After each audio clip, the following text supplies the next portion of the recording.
zakpe bon mi la vie na khomele mi kule sewakon mi to tondo popo mi ton bon nous wa togbeton ji nous wa togbeton e ro bo bio ko mi ton gbe ho mi to le sa bon mi na yi apapo nu konton ji mi bo bo mi ato ko me mi di wa tun ko to me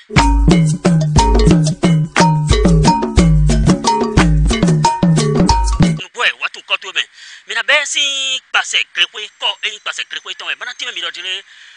wenwe dan khome gbe to e do to mi to me fie yo fie yo vo français le yi ta fo trop le yo e wen pase krepe wida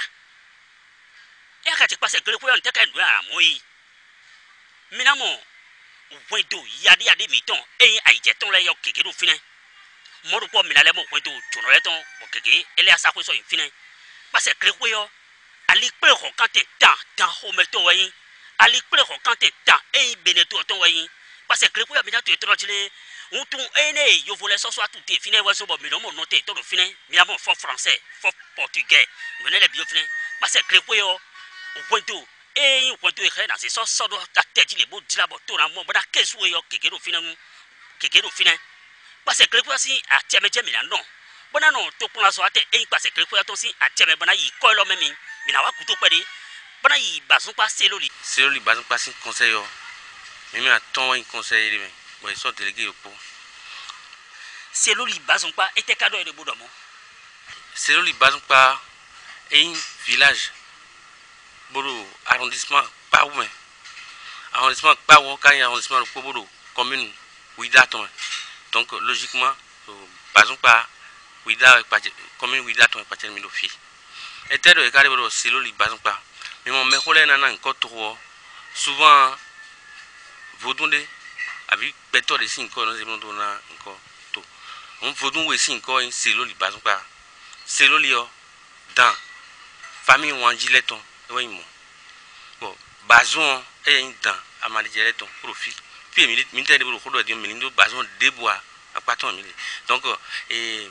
des miblo découpage wa parti le pono c'est li fanji do fi bon micro yo na développement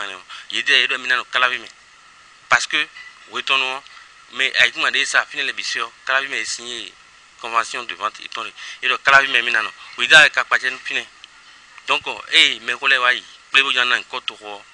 c'est lolio e fini bazon pa ka de e cha encore le beblo c'est loli bazon pa donc logiquement et fanji de so de boyin administration territoriale là pour aller délégué donc délégué de reconnaître une base cellule bazon paton pour arrondissement de Paoumé commune de Ouida puis cellule bazon pa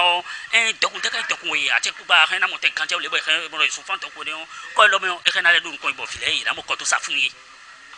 e be mi patrimoine naturel abi et inganje opi sinon cellule bazon pa sin e gletoro de imbo beto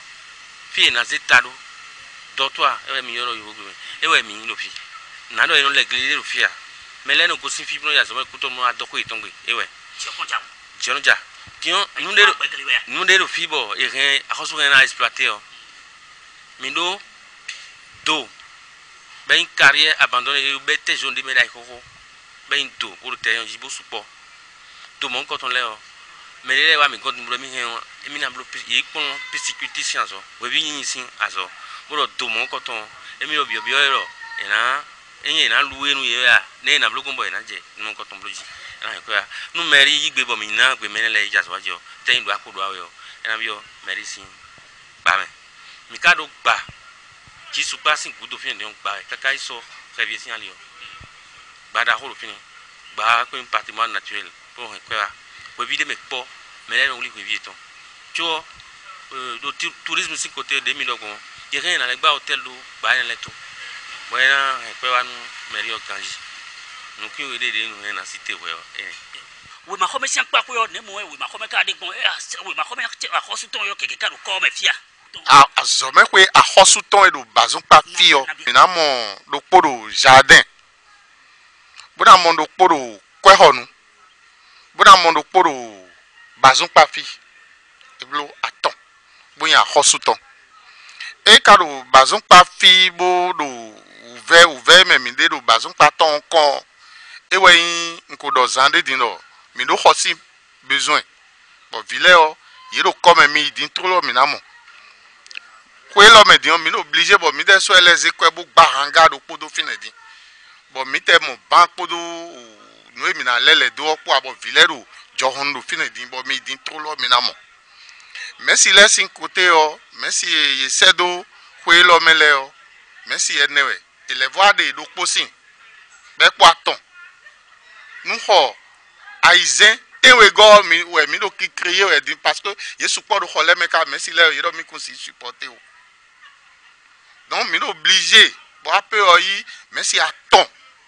we mi di be no so hona donc e wu ve da ho nu mi bon no ya ho su ton but mi de we ka dans level do ene le blue o e yin de bo yin wu ve da ho mi no bi ba ero ye me ipachenu we ma ho mesin ali hole o ye ni wa bo ago alo nu mi bo se mesi sedo bo ka ten pombo ni vile o ye ni mo ho e te ho do po emi mo de po do fina po bo do gbo mi tamele o mi na jan vile de me aina chai de kansian papo yo de mo ka do yin gboro se lo fi mi me kan o torukun to vile papo na bo so mi do sinko ti o ko mele yo asote an so wa mi di aina ja san papo yo ngbongbo to ko mi to en to ko di sepo village de sepo Calavitolo, il gosin Calavitolo, mi dire, aye nya jotole le kutondo, boya e clavi camion, puis e no zuntado. Mbongo e yikeke egbe, e portable egbe, e agressé me e fi down. O mi de mi time kon. Tamen de conseil local on kon. Mi do, mi na do gesi kwero kuro kuwe. Bo mi ko don timen kwetole. Kwetole inana mais de no ko iton ko ka to ya na ko iton mais binando ma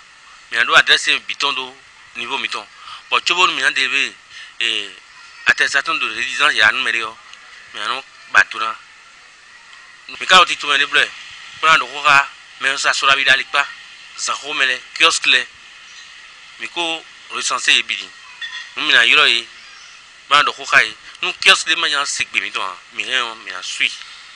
yede na yede mi no ajolo fini ajotole no ko chuno ni akubio to ko mi no wesu mo ko ton kan we lotissement e mablo fia e zombo mi doalia sinu no mi to eso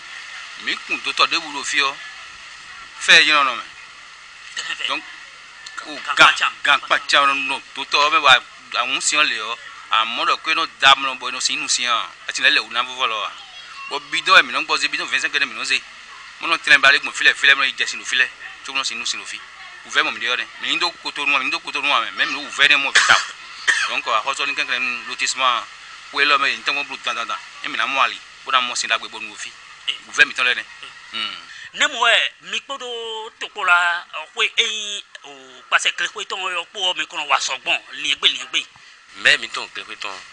e we madame Célestine Najara mo e we di e ple mi délégué bi de do pa quand même o de lion ton dion mi na za ku dronji bon za ipe bo to na me bon mi no tito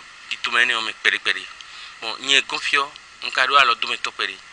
sinon do te to aji o ma zo an debois alo do me to de wero quantifie bo dalo mi pour être un nepo mi mo mi sa mo wene pour être ene akiza pere o pel ene e we mi mone bo we onu suunu ina yena je aizajo mina zegonu de akhoso na zia do to mi ton glada nde bude selesi na selfio ina pemia no de ina ingo cleon ene de wanyi do akhoso we bo gbe wanyi do autorité locale le bisisi do eniwa gonu wa eniwa gwa lo nu mi bo kana flin do to me fi mi ko support près de 20,000 habitants we mi do c'est lo libasun pa do fi o sunu nyonu po yo po fu po be mais je l'ai et mi taunde no fielo de mi wa no no yin ba mi ko don mi da yo conseiller je les bisan fona sogbe on a présenté ni ndokoko de mi a fami jaun dion me le tin ro ko bi ai ton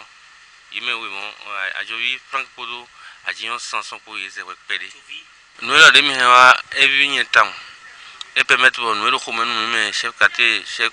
village le ko me ando tombo to na se khami ko de jairo fi le mi se pere da yo mi non to me mi na ndona ta wa mi don me a triclone dion eje toji agbangba egbelo yin mi yin bi o khode mi lo file o no me de bo kan na daro mi alo pare o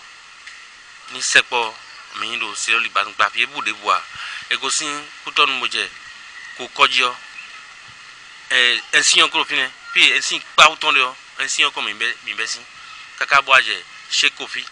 c'est-à-dire feu de rofi feu chez Kofi chez Kofi est limite mettons pour zungudo ko